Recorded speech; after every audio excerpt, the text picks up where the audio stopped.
Okay, so we're going to do the muscles of the abdomen and the thorax. The first muscle we're going to look at is the diaphragm. So the diaphragm, we've already touched on this before, separates your thoracic cavity from your abdominal pelvic cavity. This is the prime mover of inspiration. So when the diaphragm contracts, it actually flattens and it pulls your lungs down and increases the size of your thoracic cage so that you can take a nice deep breath in. Then when the diaphragm relaxes, it kind of moves up and decreases the thoracic cavity size, and you exhale. Okay, and it's a deep muscle, so let's do the anatomy search. Maybe this will work so I don't have to keep hiding a bunch of muscles. So I just type oh, there we go, show me. So it says it's been selected, but we can't see it. So I'm going to have to hide all of this stuff.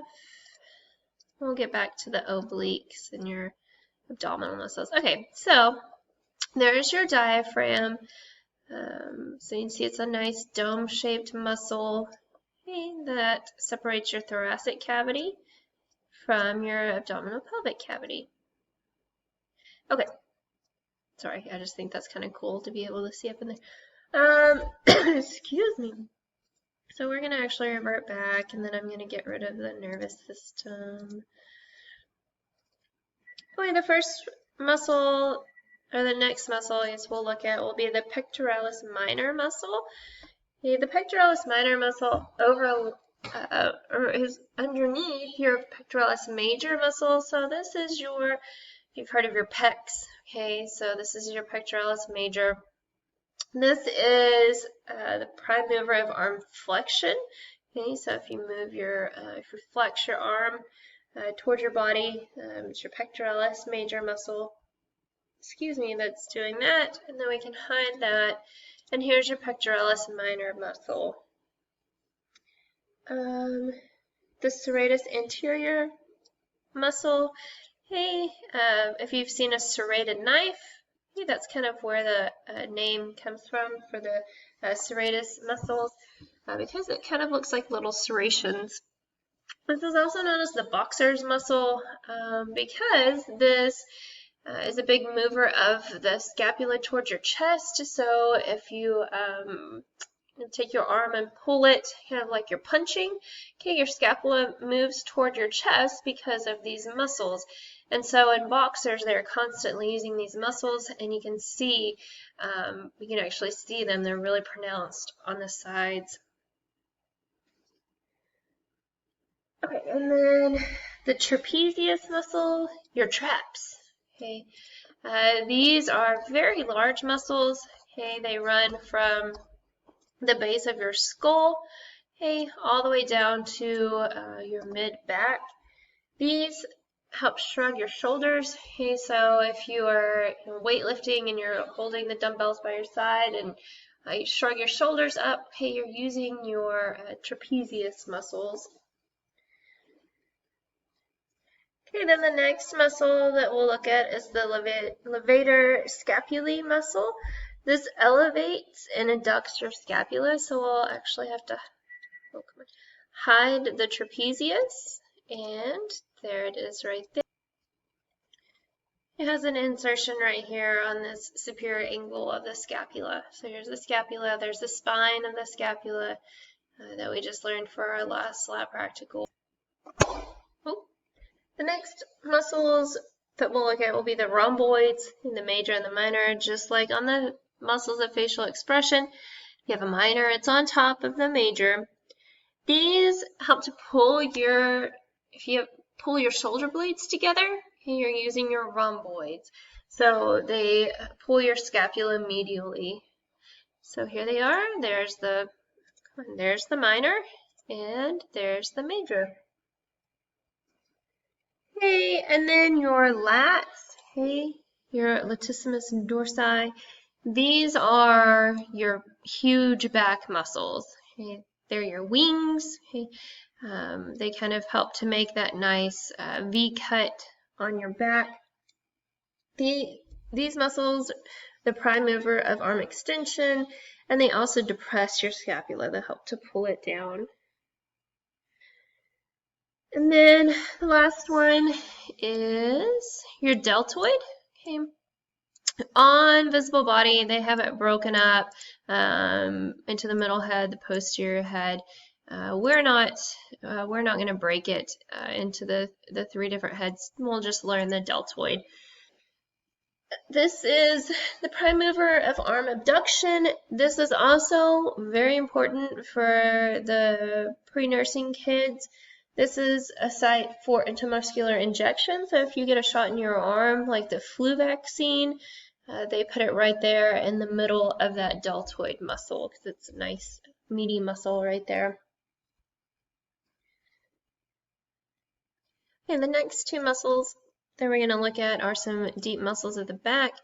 So we will have to hide quite a few. Hide. Okay, so here's the multifidus muscle. Okay, if you can see here.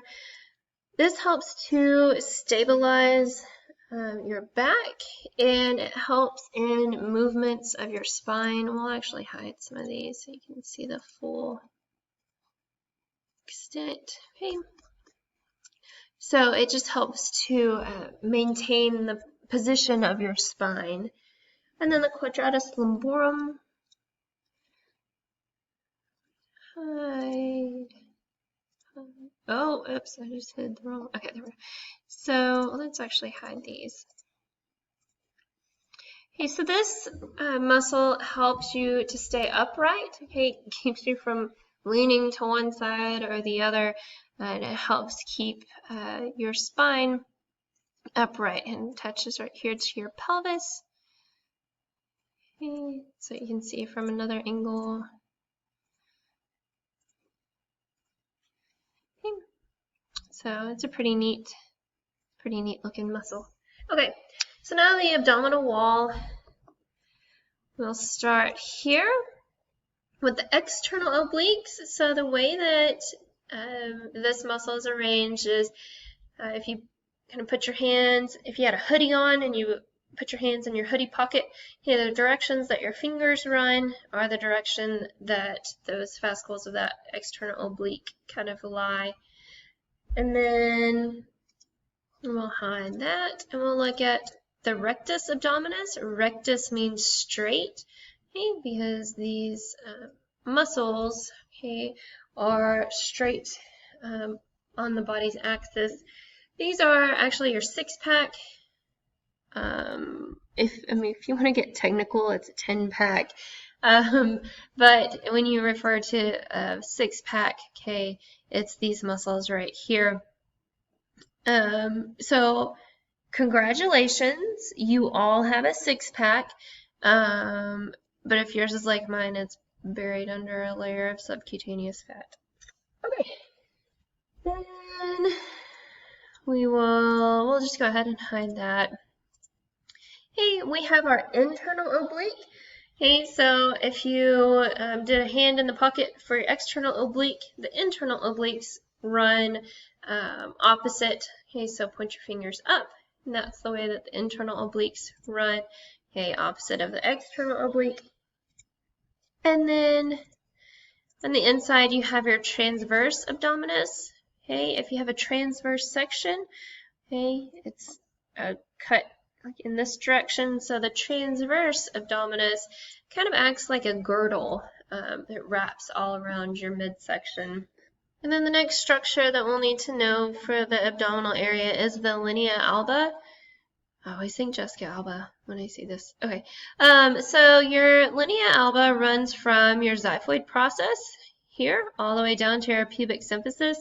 It actually separates your abdominal muscles for women that are pregnant, or if you've recently had a baby at the end, in that 3rd trimester, when your belly gets nice and large. This linea alba actually stretches, your abdominal muscles start to separate. It's a lot of fun. And you start to see a dark line running down through your belly button and all the way down. And that line stays for a little while after you give birth as well, because it takes a while for those abdominal muscles to kind of come back together. Okay, so that's it for the abdomen and the thorax. We will do the muscles of the upper limb on our next video.